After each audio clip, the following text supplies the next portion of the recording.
La scène est saisissante. Un véhicule blindé de fabrication canadienne, pris pour cible à plus de 15 km de distance par un drone russe. Le modèle en question, un Senator blindé polyvalent d'une valeur estimée à 43 millions de roubles, n'a pas survécu à cette attaque de précision.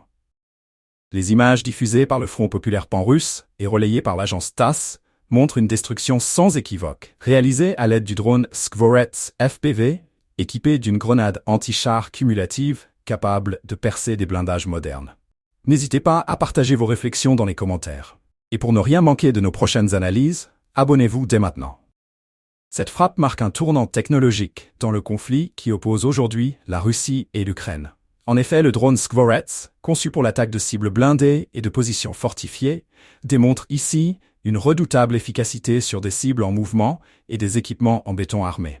Ce véhicule Senator, pièce maîtresse de l'équipement militaire ukrainien, est réputé pour sa capacité à protéger ses passagers dans des zones de combat intenses, n'aura pas résisté aux avancées russes dans le domaine des drones de combat.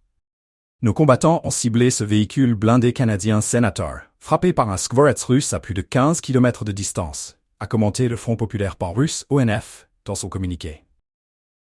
L'ONF, mouvement social russe, ne cache pas son intention de diffuser largement ces images pour illustrer les progrès des drones militaires de fabrication russe.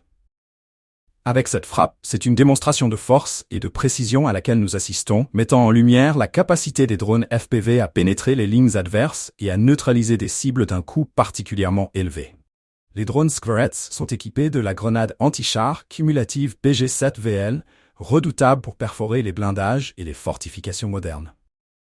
De plus, ces drones peuvent atteindre des positions adverses fortifiées, même celles en béton armé, en bois-terre ou en briques, multipliant ainsi leur potentiel destructeur. Selon l'ONF, cette technologie permet non seulement d'affaiblir les forces ukrainiennes sur le terrain, mais également de réduire les moyens matériels lourds de l'armée ukrainienne, notamment en termes de véhicules blindés.